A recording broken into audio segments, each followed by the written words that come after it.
noches, bienvenidos a Opina Bogotá, el espacio para la opinión y el debate en el canal Capital. Saludamos a toda nuestra audiencia en Bogotá, en Cundinamarca, en el resto del país, fuera de Colombia, donde reportan sintonía. Un saludo muy especial a nuestra audiencia en redes sociales que participan desde ya con el hashtag Opina Bogotá. Enrique Gil Botero es el ministro de Justicia. Ministro que, Erika Fontalvo, tiene una particularidad. Fue el ministro que más duró en este cargo, 17 meses a lo largo de los 8 años del gobierno de Juan Manuel Santos. Durante este periodo de Juan Manuel Santos hubo 8 ministros de justicia, un cargo verdaderamente difícil, complejo en un país con tantas demandas de carácter judicial. Esta noche nos acompaña el ministro aquí en los estudios de Canal Capital. Vamos a hacer un balance, muchos temas, la ley de sometimiento de las bandas criminales, la jurisdicción especial para la paz, el hacinamiento carcelario, esa justicia que demandan los ciudadanos en las calles contra los delitos callejeros. Vamos a hacer un programa con el ministro de Justicia esta noche. Erika, buenas noches. Que sin lugar a dudas, Jessy, ¿qué tal? Muy buenas noches para usted, para todos nuestros televidentes. Ha demostrado su eficiencia en el poco tiempo en el que ha estado al frente de este ministerio, del Ministerio de Justicia, con logros muy importantes que él nos va a relatar. Y algo clave que quisiera que abordáramos desde el principio, porque el ministro de Justicia, el doctor Gil Botero, con el vicepresidente de la República, con Óscar Naranjo, están liderando en este momento algo que podría ser histórico, el sometimiento de las bandas criminales. No es un proceso de negociación, es un sometimiento de estas organizaciones al margen de la ley, claro, a cambio de unos determinados beneficios judiciales que contempla una ley que justamente sancionó el presidente Juan Manuel Santos. Pero resultaría muy importante que estos 6.000, 8.000 hombres puedan dejar de delinquir y las regiones que se ven agobiadas por su mano criminal tengan un respiro, un alivio significativo. Ministro Enrique Gil Botero, bienvenido a Canal Capital. Erika, Yesid, muy buenas noches, igualmente ministro, a toda la teleaudiencia. Bueno, primera pregunta, ¿qué se siente ser el ministro de Justicia que más duró en los últimos 8 años? Cargo muy difícil, no, ministro, tuvo mucha paciencia. Y déjeme agregar al que menos palo le dieron, porque ministro, esa es la verdad. Eso es un récord. Sí, no, yo creo que se han hecho muchas cosas, lamentablemente sí, hubo, digamos, 8 ministros, lo que genera una falta de continuidad en una política. Pero yo creo que en estos 17 meses realmente le cambiamos el rostro al Ministerio de Justicia, hicimos cosas importantes. Puedo decir que me voy satisfecho porque dejó una gran plataforma y una construcción importante en materia de muchos temas. Por ejemplo, hay unos ejes que son valiosos y es los códigos que se lograron hacer en estos 8 años, aunque haya sido con 8 ministros, son importantísimos desde el punto de vista estructural de la reforma a la justicia. Código General del Proceso, Código Contencioso Administrativo, Código de Arbitraje, Código de Procedimiento de la JEP, Código de Extinción de Dominio. O sea, se ha hecho cosas pese a esa situación un poco anómala. En este último año, en materia, por ejemplo, de política carcelaria, hemos entregado un número significativo de cupos carcelarios. Hemos generado una política y un paradigma de lo que es la pena y la función de la pena. Hemos llegado también a aspectos tan importantes como el acceso a la justicia. Nos ganamos un premio en cuanto a eficiencia con Legalac, un aplicativo que tiene 300 rutas de acceso a la justicia. Tenemos casas de justicia, sistemas locales de justicia, centros de convivencia, conciliación en equidad. Hemos llegado a sitios donde nunca había llegado la justicia, Baupés, Bichada, Casanare, en fin, yo creo que hemos hecho cosas muy valiosas este último año. Ministro, entremos en los temas gruesos de la cartera. El primer tema que le queremos tocar es el tema de la ley, como lo decía Erika, de sometimiento de las bandas criminales. Hay, según ha trascendido, un interés, una intención del Clan del Golfo, de alias Otoniel, Erika, de someterse a esta ley. ¿Ya hay reglamentación? ¿En qué se está avanzando? ¿Sería el Clan del Golfo la primera banda criminal lista para someterse? Esto es muy importante y esa pregunta tiene que ver con lo que son los GAOs, porque esa ley fue construida, ya es una ley que está vigente y fue construida para los GAOs. Los GAOs los determina el Consejo de Seguridad Nacional. Dentro de ellos están el ELN, están los grupos residuales, está el Clan del Golfo, etc. Entonces, esta ley, que es el desarrollo de uno de los puntos del Acuerdo de La Habana, precisamente basados en la evidencia y en la experiencia internacional, donde siempre que hay acuerdos de paz quedan unos reductos criminales que ocupan esos espacios y que generan un fenómeno de violencia arrasador, y por ello esta ley es una respuesta desde el punto de vista de la experiencia internacional, de la jurisprudencia y de la práctica que quiere poner punto final y cumplimiento al acuerdo. Falta la reglamentación. En el día de hoy, posiblemente en las horas de la tarde, se está firmando ya el decreto que reglamenta la ley. Es una noticia muy buena porque ya con la reglamentación empieza toda la operatividad de la dinámica misma que posibilita el acceso o el acercamiento de los grupos criminales. ¿Y esa reglamentación que se firmó hoy, ministro? Se firma hoy. Sí, ¿qué contempla? Eso está contemplando precisamente todo lo que es la logística y el manejo. Por ejemplo, allí se contempla cómo va a ser el Ministerio de Justicia y del Derecho quien se encargará de recibir las actas de sujeción individual para hacer un control formal sobre las mismas. Entonces, es la parte operativa, porque la ley necesita reglamentación y en ejercicio de la potestad reglamentaria, el presidente la reglamenta. Y ahí también quedarán consignados, señor ministro, esos espacios, se ha hablado de colonias agrícolas donde podrían estar los integrantes de estas organizaciones, de estas bandas criminales que decidan someterse a la justicia. Exactamente. La parte operativa es la que contempla el decreto reglamentario. Se ha hablado de colonias agrícolas, inclusive a veces bajo un estereotipo, una visión un poco miope o equivocada, como si las colonias agrícolas no fueran centros de reclusión. Es que dentro de las colonias agrícolas también hay estructuras de máxima seguridad.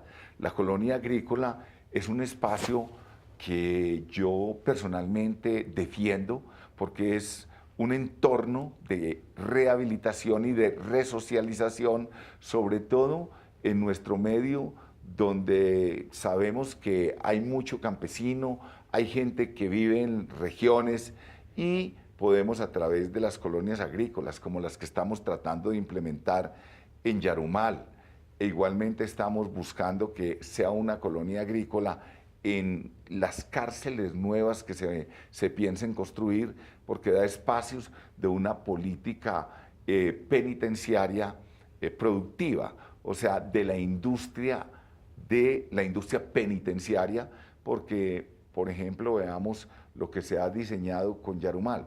Tiene para todos los pisos y de acuerdo al clima, todo tipo de actividades agrícolas y pecuarias. Ministro, mucha gente cuestiona, Erika, el tema de las colonias agrícolas. Sí. Dice, son personas que han estado involucradas en actos como el homicidio, el secuestro, la extorsión, y quisieran verlas pagando penas privativas de la libertad y pagando por lo que hicieron. Y usted ha escuchado, ministro, que señalan como si el Estado estuviera siendo débil frente a estas bandas criminales. ¿Usted qué responde a eso? Todo lo contrario. La ley de sometimiento es una ley muy dinámica y muy inteligente. ¿Por qué? Porque es la respuesta precisamente a una manifestación criminal que no era la ordinaria. El Código Penal estaba estructurado para una relación individual. En el pasado, cuando en el ERPA se entregaron 400 individuos, hubo que dejarlos en libertad, porque no estaba preparado el Estado para hacer un manejo colectivo de una organización criminal. Con esto, precisamente, y aprendiendo del fracaso que se tuvo en el pasado, de la experiencia internacional y de la evidencia como una forma de construir y de mejorar, es que esta ley, que no es ningún acuerdo, que no es forma de justicia transicional y que no está otorgando nada diferente a un constructo o un mecanismo que permita de manera colectiva entender y poder judicializar a estas personas que pertenecen a grupos criminales organizados. Ministro, ¿qué deben reconocer los integrantes de estos GAO que se sometan a la justicia a cambio de esos beneficios judiciales que les otorga la ley? Las personas que se sometan deben reconocer, en primer lugar, confesar sus delitos, entregar sus fortunas mal habidas e igualmente allanarse y reconocer todas las conductas criminales que hayan cometido. Ese es un presupuesto precisamente para poder otorgar el 50% de rebaja de pena, que es lo mismo que se otorga en la jurisdicción ordinaria a quien confiesa, se allana y entrega los bienes productos del actuar delictivo. Ahí precisamente hay un cuestionamiento, Yesid, Sí. que es que si Otoniel, que es un hombre que se presume es inmensamente rico por el alcance de sus actividades criminales, entrega sus bienes, sus propiedades y demás, ¿se va a poder quedar con el 5% de ellas? ¿Esa es la figura que contempla esta ley? No, esa figura la contempla la ley de extinción de dominio, que fue aprobada el año pasado a iniciativa del señor fiscal y del Consejo Superior de Política Criminal, que es una excelente ley y que convergencia en el Consejo Superior de Política Criminal dentro de los esquemas de manejo criminológico en la ley de extinción de dominio, que tiene cosas maravillosas y es una ley realmente digna de mostrar en el mundo, porque tiene, por ejemplo, figuras como la enajenación temprana, que está poniendo, digamos, en cintura la situación anómala o perversa que se dio en el pasado, donde los bienes se destruían a través de años, donde no se podían rematar, donde había que pagar diligencias de secuestro, y ya no, ya la enajenación temprana. Y allí en esta ley se corrigió un defecto muy pernicioso que había de reconocer el 5% a quien entregara sobre el total de su patrimonio. O sea, en el caso del chatarrero, si entregó 500.000 millones, el 5% son 25.000 millones. Eso no tiene Pero eso ya no presentación está hecha. funcionando, ministro. Esta ley precisamente le puso coto a Pero esa es muy situación, necesario eso, Erika, porque le porque- puso un máximo de, no sé si es 1.000 o 2.000 salarios mínimos. Entonces limitó ese desbordamiento, Claro. que aparentemente era una falacia, porque dice el 5%, pero es que el 5% Claro, de 100.000 defendiendo del millones. criminal, Claro, como ¿no? si estuviera, Exacto. como si el Estado estuviera, perdóneme, ministro, Ento- lavándole la fortuna Exacto. a estos delincuentes. Entonces, eso es lo bueno de la ley de extinción de dominio, que se aplicará a quienes entreguen sus capitales. Siempre y cuando digan toda la verdad Toda y la entreguen verdad. todo. Es conditio sine qua non, precisamente entregarse, entregar las armas, entregar todo lo que tenga que ver con la estructura de la organización criminal. ¿Qué información tiene el ministro del Estado sobre el interés de Otoniel de someterse a esta ley? Los GAOs tienen interés, porque así lo han hecho saber a través de sus representantes judiciales. ¿Usted se reunió Lo han con ellos? hecho bajo la dirección del señor vicepresidente, en una coordinación de política criminal. Nos hemos reunido con los representantes de estos grupos precisamente, y manifestaron su ánimo y su deseo de someterse al imperio de la ley. ¿Alias Guacho también? ¿Podría ¿Podría someterse a esta ley? Podrían, lo que son los grupos residuales, todos los GAOs son sujetos de acuerdo al Consejo de Seguridad Nacional, y allí están los grupos residuales. O sea, sí. Sí. Dependiendo de unas condiciones, supongamos que estas se den. Pero, ministro, volviendo a esa reunión, esas reuniones exploratorias que se han venido dando con los representantes de los GAO, puntualmente del Clan del Golfo, las autoridades estiman que podrían ser unos 3.000 hombres, otros elevan esa cifra hasta 6.000. Bueno, ya conoceremos una vez funcione toda la operatividad de la ley, cómo será ese proceso, ya todos los detalles de dónde se entregarán. ¿Ellos lo harán de manera individual en las distintas regiones, porque al fin y al cabo es un grupo que tiene presencia en muchas zonas del país, o tendrían que concentrarse en un solo lugar? No, se está contemplando precisamente, o se contempla precisamente, que sean varios sitios donde se pueda darse ese sometimiento colectivo. Eso es importante, que se trata de un sometimiento colectivo.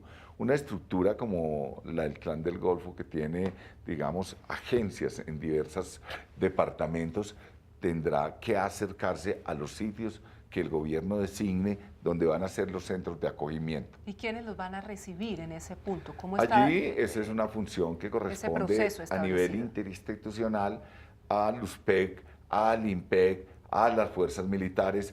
Eso se está precisamente dentro de la logística y de la operatividad del manejo de esas concentraciones. Eso es lo que se va a hacer. Ministro, entremos ahora en otro tema grueso que tiene que ver con la Jurisdicción Especial para la Paz.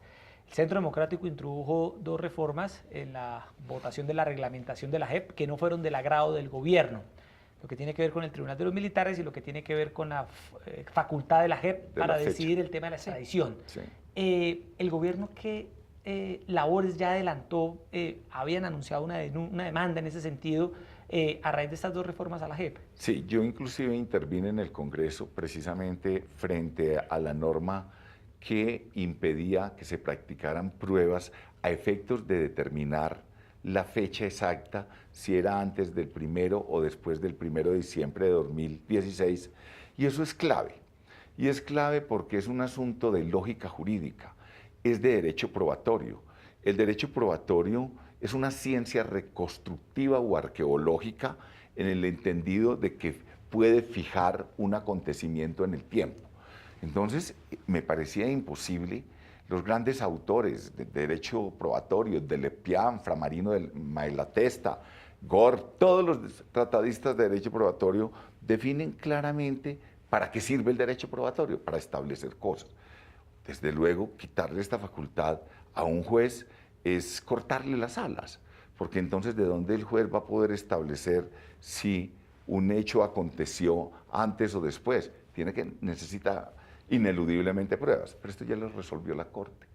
Hace 10 días la Corte Constitucional profirió un auto, precisamente señalando y nos da la razón frente a las discusiones que tuvimos en el Congreso cuando nos opusimos sobre ese particular. O sea, ya hay claridad, diría yo, desde ese auto, que es una posición de la Corte Constitucional, que permite, como debe ser, que el juez, en virtud de su naturaleza óntica y de inquisición y de investigación, pueda hacer deducciones e inducciones con fundamento en el material probatorio para saber y fijar si un acontecimiento presuntamente delictuoso ocurrió antes o después. Para eso se necesita. Ese es un proceso de elaboración mental, de cognición, de una relación de un objeto frente a un sujeto que conoce. Y eso no se le puede quitar al juez. Ya la Corte nos dio la razón frente a ese artículo. El otro artículo, sin embargo, se sancionó la ley y ya será la Corte Constitucional quien determinará lo de los militares. Bueno, a propósito de los militares, sí, la JEP ya está operando frente a eso. Hay 3 grandes procesos, hemos venido hablando de ellos, Yesita, aquí en este Opina Bogotá, en tema de secuestros, reclutamiento forzado, que involucra a los antiguos miembros de las FARC, muchos de ellos del partido político FARC, que están incluso en el Congreso de la República en este momento, y también se ha iniciado ya el proceso de los falsos positivos. ¿Y qué más que la voluntad de exaltos mandos militares como el excomandante del Ejército, el general Mario Montoya, de someterse a la JEP? Este tipo de hechos, señor ministro, revalida la importancia de este organismo que ha sido duramente atacado con señalamientos de todo tipo, incluso de que sus magistrados no iban a obrar en derecho porque tienen una ideología de izquierda. No, qué buena pregunta, porque esa ha sido una crítica muy injusta. Una crítica injusta y además, en mi criterio, ilógica.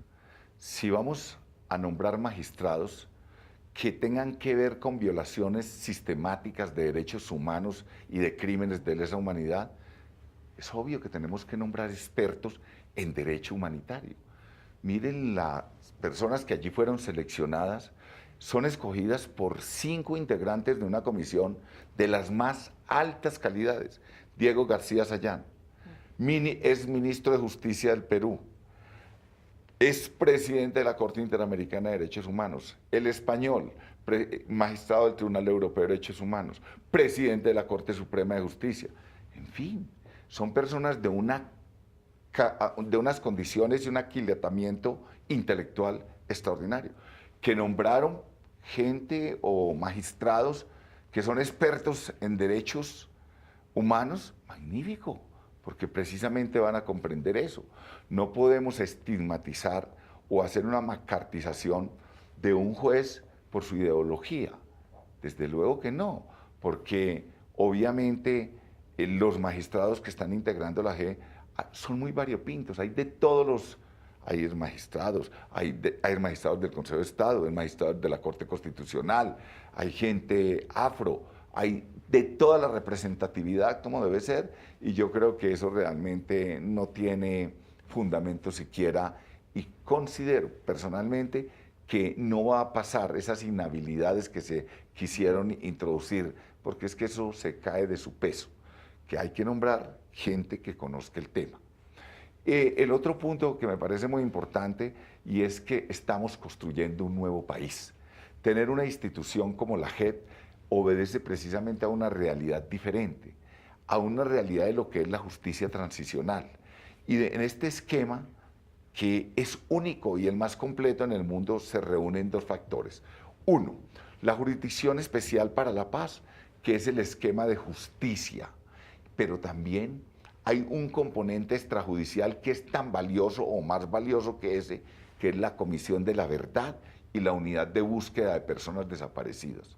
En los otros procesos de justicia y de acuerdos que ha habido en el mundo, o se coge esto o se coge la búsqueda de personas desaparecidas o la Comisión de la Verdad, pero nunca se había articulado lo judicial y lo extrajudicial. Eso es maravilloso desde el punto de las víctimas, desde el punto de vista de la verdad, desde el punto de vista de saber qué fue lo que pasó.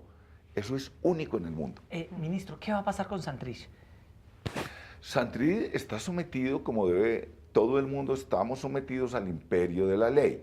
En un Estado social y de derecho, todos estamos sometidos a ello, y obviamente él está solicitado en un trámite de un proceso de extradición, y se están agotando obviamente los aspectos que tienen que ver con lo que es la reglamentación de la extradición.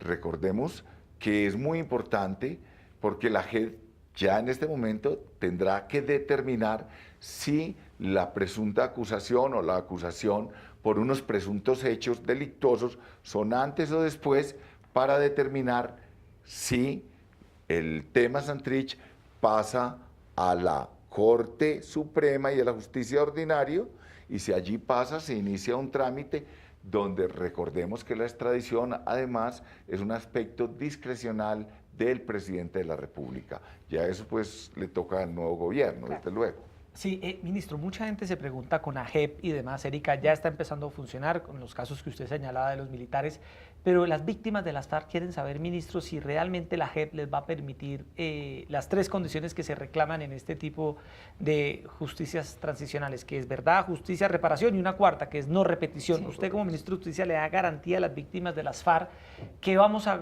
garantizar eso. Un presupuesto de la reparación integral es la verdad. Recuerdo yo, inclusive lo digo con mucha satisfacción, la primera sentencia que hubo en Colombia condenando al Estado a medidas de no repetición y a pedir perdón, fue una sentencia con ponencia mía en el año 2008, donde se obligó y se exhortó a que se reabrieran investigaciones porque la búsqueda de la verdad hacía parte de la reparación a las víctimas. O sea, ya hemos generado desde la jurisdicción contenciosa administrativa y desde la Corte Constitucional una línea y un paradigma de justicia que en el sistema interamericano es la restitutio in integram o reparación integral, donde precisamente para que las víctimas estén satisfechas en toda la vulneración de sus derechos humanos y fundamentales, la verdad hace parte, y las garantías de no repetición. O sea, en la JEP, que es un perfeccionamiento de este esquema, donde las víctimas son el núcleo, el eje cardinal, la columna vertebral de todo lo que se ha hecho. La justicia transicional precisamente tiene que ceder en una forma muy particular, manteniendo el estatus o la cualidad de ser justicia, pero tiene que ceder en unos aspectos, pero en favor de las víctimas. Las víctimas es nuestra gran preocupación, y en un esquema de un acuerdo de paz después de una guerra, obviamente las víctimas son el lugar y el corazón del sistema. La JEP obviamente va a proteger y va a reivindicar el papel la historia y el dolor de las víctimas y además la reparación de las mismas con garantías de no repetición y con la búsqueda de la verdad, porque la verdad hace parte de la reparación. En la unidad de víctimas, Yesid, señor ministro, usted lo sabe muy bien, tiene acreditadas más de 8 millones de personas. Sin embargo, muchas se quejan de que el proceso de reparación, bien sea a través de la restitución de tierras o otras medidas de reparación integral, avanza muy lentamente. Vamos a tener la posibilidad de que finalmente ese dinero que las FARC ha entregado, que escuchaba en las últimas horas que eran ya varios billones de pesos, lleguen finalmente a las víctimas, que se pueda verdaderamente garantizar una reparación para todas ellas? Sí, hay reparaciones pecuniarias y hay reparaciones de otra naturaleza. Las reparaciones que hoy se llaman reconstructivas, obviamente lo que buscan es recomponer el tejido social. Entonces, hoy se está, por ejemplo, reparando de una manera colectiva frente, verbigracia, caseríos o corregimientos que fueron destruidos. Hoy la jurisdicción contenciosa y el juez de la reparación tendrá que tomar medidas que busquen aspectos no solamente pecuniarios, sino que también otros que reconstruyan o transformen o reconstruyan la sociedad como tal. La idea, el núcleo precisamente de todo esto es no solamente el castigo o la sanción, sino en un, digamos, en una cápite muy trascendental, muy importante, la situación de las víctimas. Las víctimas a veces no quieren sino saber la verdad. ¿Qué pasó con mi familiar?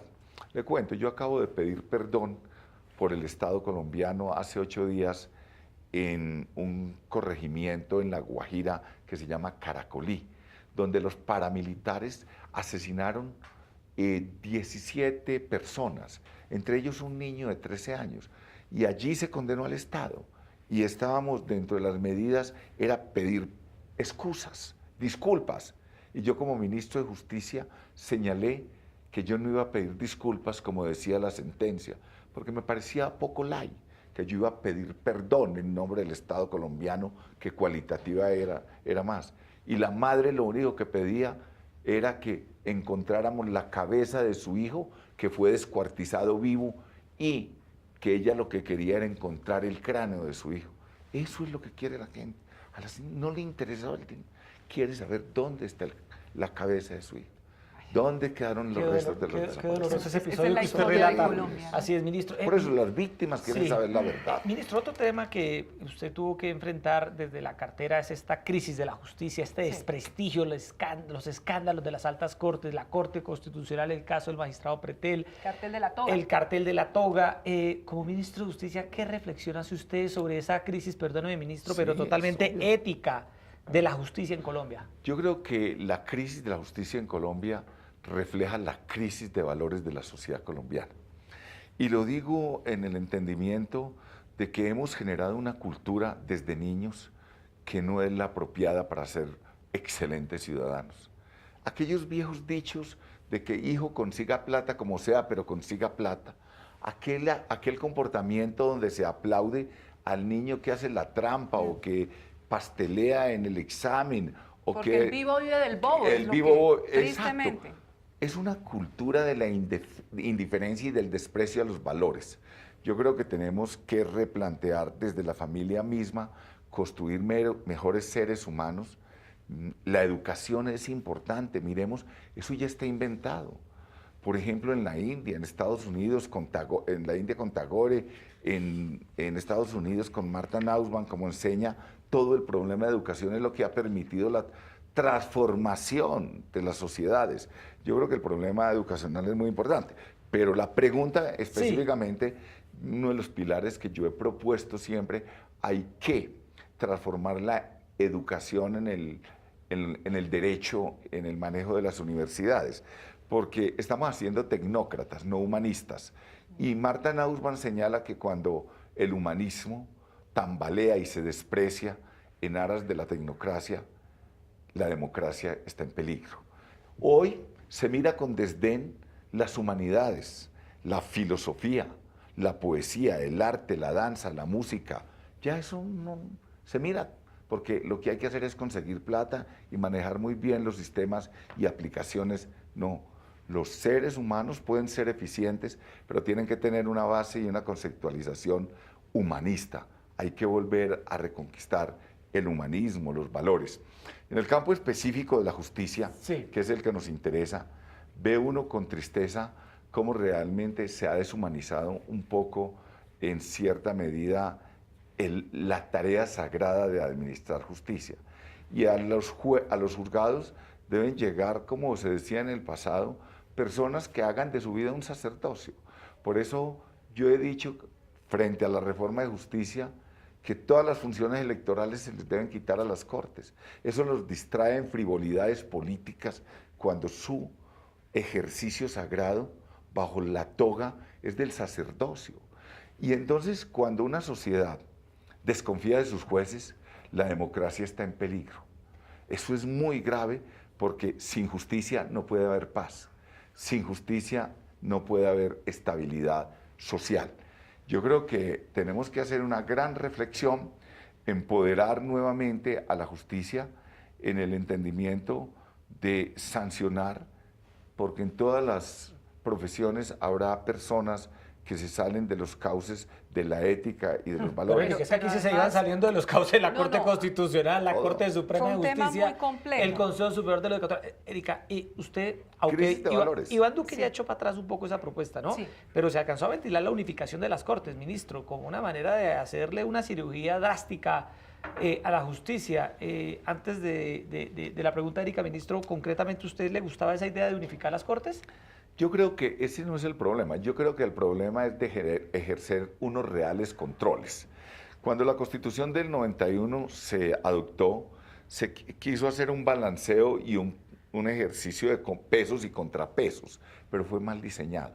Yo creo que en este momento lo que hay que hacer es, dentro de la función misma que tienen las Cortes, es unos mecanismos de autorregulación de las mismas Cortes. Y ya, por ejemplo, el problema de los tribunales constitucionales en el mundo. Si no limitan su poder, están llamados a autodestruirse, porque el poder absoluto autodestruye. Y ese planteamiento del poder desbordado, por ejemplo, de la Corte Constitucional, ha generado unas reflexiones críticas desde el punto de vista de la teoría del poder, de un eventual autodestrucción si no se autorregulan. Entonces, la autorregulación es muy importante. El tema, porque no quiero evadir la pregunta, la Constitución, la Sala Constitucional de la Corte existía antes de la Constitución del 91. Había en la Sala Penal, la Corte Suprema, una Sala Penal, una Sala Laboral, una Sala Civil y una Sala Constitucional. Lo que se hizo en la Constitución del 91 fue extraer y dar autonomía y crear un tribunal constitucional, pero el control de constitucionalidad ya existía, eso no es nuevo. Entonces, eso yo creo que es una distribución y racionalización de funciones bajo un criterio, un tamizaje de autorregulación. Y en la autorregulación ellos son los llamados a dar el ejemplo a todos los jueces de inferior categoría. Y otro aspecto que me parece que es muy importante, hay que hacer una reforma. El Consejo de Estado no puede seguir siendo un juez de circuito. El Consejo de Estado tiene que ser un tribunal de cierre. Entonces yo creo que hay que hacer una reingeniería de ciertas funciones, lo mismo en la Corte Suprema, en el Consejo de Estado, Corte Constitucional, y yo creo que en eso hay una apertura importante. Por ejemplo, quiero decirles, mañana me reúno a las 7 de la mañana con la nueva ministra de Justicia, la doctora Gloria María Borrero, y le voy a entregar un proyecto elaborado durante 10 meses por el Ministerio de Justicia, donde reformamos la ley estatutaria de la Administración de Justicia, la ley 270, precisamente dando toda nuestra experiencia y todo el material para que ella como ministra y el nuevo gobierno, si lo consideran, lo radiquen, lo ajusten o les sirva de insumo. O sea, hemos trabajado en eso. Sería una ley estatutaria con leyes ordinarias, con normas ordinarias, dentro de un gran paquete que reforma y replantea toda la institucionalidad a nivel de lo que debe ser una reforma de verdad a la justicia. Entre otras cosas porque la gente dice, sí, reformen a la justicia, pero sobre todo para que la justicia esté más cerca del ciudadano, haya un mejor acceso a la justicia, porque también hay una frase, ministro, que usted la habrá escuchado a lo largo de sus tantos años de experiencia, es que la justicia es solo para los de Ruana en este país, y la impunidad pesa demasiado. Por eso es que el ciudadano desconfía de su justicia. ¿Qué tanto se puede hacer, ministro, entre los retos del nuevo gobierno para acercar más a la justicia a la gente? Qué maravilla que usted toque ese tema, porque mi empeño estos 17 meses ha sido acercar al ciudadano a la justicia a través de muchas formas. Tenemos en este momento 119 o 109 sistemas locales de justicia. Se crearon en estos 8 años. En el 2010 había 0 sistemas locales de justicia. Los sistemas locales de justicia son casas de justicia sin techo que van a los territorios a buscar al ciudadano, no cambiando el esquema de que era el ciudadano el que venía a buscar la justicia. Ahora, los sistemas locales van a las regiones más apartadas a buscar al ciudadano. Tenemos en este momento 104 casas de justicia. Tenemos 40 centros de convivencia. Hemos implementado un tema maravilloso que es la conciliación en equidad. Hoy, por ejemplo, regiones como le decía Caquetá, Vaupés, Bichada, Catatumbo, no tenía, ya hay jueces y conciliación y sistemas de equidad allá. Estamos asimismo haciendo algo que para mí es maravilloso y es la conciliatón. En estos 3 últimos años hemos sacado o hemos arreglado o solucionado 27.000 litigios en unas jornadas que duran 3 días. La última la hicimos ahora en abril y se solucionaron 10.000 y pico de litigios que ya no van a ir a la justicia formal. Entonces, hay 2 formas. La justicia formal, que son nuestros jueces ordinarios. Que están desbordados. Exacto, que no dan abasto. Pero es que estamos creando una justicia que no es esa, sino que es la justicia comunitaria a través de la equidad, la conciliación, y eso está permitiendo algo que es muy bello. ¿Qué es la conciliación sino el diálogo de 2 personas que están en una confrontación o disputa y que a través de un tercero buscan una solución y son ellos quienes la encuentran? Hemos solucionado entre 27.000 casos. ¿Qué fue el acuerdo para la paz? Una conciliación. A través del diálogo, 2 partes que parecía imposible a través de la razón y del diálogo llegaron a un acuerdo, que es el Acuerdo de La Habana. O sea, que la conciliación es un diálogo y el gran acuerdo no es más que una conciliación. Podemos generar una cultura de diálogo y de conciliación que es mejor que la justicia tradicional. Aristóteles lo decía, los mejores jueces son las mismas partes.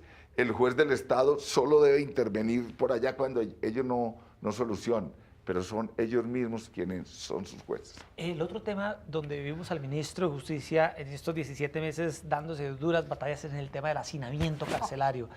Erika, uno va a cárceles en diferentes ciudades del país, ministro, y aunque en ese tema se ha mejorado y usted ya nos hará el balance, pues sigue siendo un tema muy preocupante, hacen falta cárceles. Se dice que las cárceles, debido a lo que ocurre ahí, ministro, sí, donde siguen extorsionando, las llamadas famosas y demás, son escuelas del crimen. Claro, y hubo una época en la que aceptar ser director del INPE pues era un peligro, por todo lo que ese cargo implicaba y está a cargo del Ministerio de Justicia. Claro. En ese tema, ¿qué se logró, ministro, y cuál es el reto?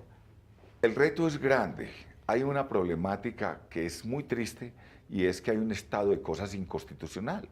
El mismo hacinamiento es indicativo de vulneración de derechos y sobre esto la Corte Constitucional se ha pronunciado, la Comisión Interamericana también. Es un mal para todos nuestros países, pero no me preocupa sino en este momento Colombia. Cuando en marzo llegamos al ministerio, el hacinamiento era del 52%. Lo hemos bajado al 45%, es todavía escandaloso, pero estamos generando una política muy positiva y yo creo que allí hay que articular no solamente el construir más cárceles, que hay que hacerlas, desde ¿Cuántas? luego. ¿Cuántas cárceles nuevas Pues, necesita Colombia? estamos hablando de una sobrepoblación carcelaria de 40.000 personas. Entonces, eso serían varias cárceles, pero yo creo que hay que mirar desde el punto de vista estructural varias cosas. Uno, hay un proyecto de ley que presentamos en el Congreso y ya se le dio el primer debate, que es el proyecto de ley 014, que descriminaliza unas conductas, despenaliza otras, porque aquí hay una cosa que es de teoría y de dogmática, y es que la detención intramural debe ser la última ratio. O sea, hay otras medidas de rehabilitación y de resocialización que son graves, pero que son más efectivas que la cárcel. Aquí creemos que todo se soluciona metiendo a la gente a la cárcel. Ese es un razonamiento y un procedimiento equivocado. Pero, ministro, escúcheme, la persona que roba un celular aquí en Transmilenio, en la Sí. Estación de las Aguas, en universidades, en lo que sea. Eso lo contemplamos lo en el cogen, proyecto. Lo Usted cogen, lo encuentra después en la fila claro. del centro comercial. Eso, Sí. eso está contemplado, Eso es como Erika, una en el puerta giratoria, eso está señor. contemplado en el proyecto. Se permite una segunda oportunidad. O sea, si una persona, por ese tipo de conductas, lo hace, se le da la excarcelación. Pero si vuelve y lo hace, ya pierde todos los beneficios y tendrá que pagar. Ese proyecto le pone orden a la política criminal que es desordenada. Le voy a decir algo, es tan desordenada que en 10 años hay delitos que se han aumentado el 800 y el 900% de pena. Por ejemplo, el porte de arma, hace 10 años, 11 años o más, era 1 año, ahora son 9 o 10 años. Eso no es la respuesta a ciertas conductas. Por ejemplo, la inasistencia alimentaria. Si la gente no paga o cumple con sus deberes jurídicos, morales y éticos con sus hijos, estando en la calle, menos va a cumplir en la cárcel. ¿Qué fin hay? ¿Qué se está haciendo? Absurdo. Hay otras medidas más eficaces para obligar a esa persona a cumplir con sus deberes que meterla a la cárcel. Se presentan al año 30.000 denuncias por calumnia. No hay un solo preso por calumnia. ¿Qué significa eso? Que la fiscalía se desgasta. Claro, claro. Entonces Se estamos llevará procesos de tipo haciendo... civil. Claro, conciliación. Eso es Civiles. daño, eso es de derecho civil. Sí. Fraude mediante cheque, los delitos de daño. Muchas conductas que se pueden achicar y otras que se pueden intensificar, pero hay absurdos como este. En Colombia un delito económico puede dar hasta 100 años de cárcel. Un genocidio da 50. Oye, mi Eso ministro, no tiene se presentación. nos empieza a acabar el tiempo, pero la vez pasada, Erika, ojo este dato que le leí al ministro. Usted dice que en Colombia le pidió a los alcaldes y a los gobernadores que hagan una depuración normativa. Estamos en el país de los gramáticos y de los abogados, con el respeto del ministro. ¿Cuántas normas hay en Colombia? 72.633, de las cuales, ministro, si no estoy mal, usted dijo que obsoletas eran... Vamos a sacar, esta Sí. es una pregunta, ese tema es apasionante Sí. porque es un proyecto de ley que está en el Congreso. Normas desde 1864. Desde 1864 hasta 2014, Exacto. 150 años. Estamos expulsando del ordenamiento jurídico entre leyes y decretos leyes 12.000. Son 17.000, quedan como 4 o 5.000. ¿Qué es importante eso? Eso es importante por seguridad jurídica.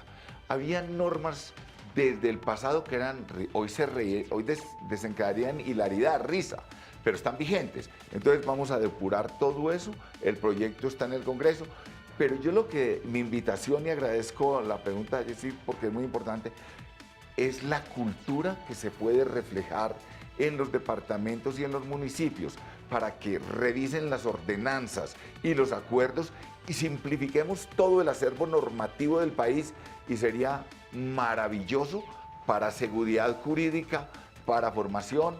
Los invito, ya mañana me entregan la cartilla de depuración normativa, les voy a hacer llegar algunas Por favor. porque quiero que los medios de comunicación lo conozcan, las universidades, y la voy a repartir en el Congreso para que avance en los debates. El ponente de esta iniciativa, que está muy entusiasmado, además es un gran senador en este tema, es el doctor Eduardo Enríquez Maya, es el ponente y está entusiasmado con este proyecto y le deseo mucho éxito al doctor Eduardo, ya que yo salgo, pero que ojalá logre sacar esto porque sería para el bien del país, la seguridad jurídica y crear una cultura de simplificación normativa. Total, Mañana ministro, ese toca empalme simplificar con eso. la nueva ministra de Sí. Justicia va a estar popocho, como A decimos las 7 de la coloquialmente. mañana. No, 7 es de que la hay mañana. mucho Bueno. todavía para hablar, para Así es. conversar, para definir. Al fin y al cabo, la justicia es uno de los grandes temas transversales de este país y como decía el ministro, hay retos, hay desafíos que Claro. resultan enormes. Ministro Enrique Gil Botero de Justicia, gracias por estar esta noche aquí en Canal Capital haciendo este balance, respondiendo por todos estos temas y muchos éxitos en Erika, todo lo que viene. Yesid, muchas gracias a la audiencia, a la teleaudiencia también, una feliz noche. Muchas gracias. Bueno, ministro. Erika, se nos acabó el tiempo. Sí, señor. A todos ustedes muchas gracias y nos vemos ya la próxima semana, el próximo lunes, una vez más a las 8:30 de la noche aquí en Opina Bogotá de Canal Capital. Muy buenas noches. Gracias.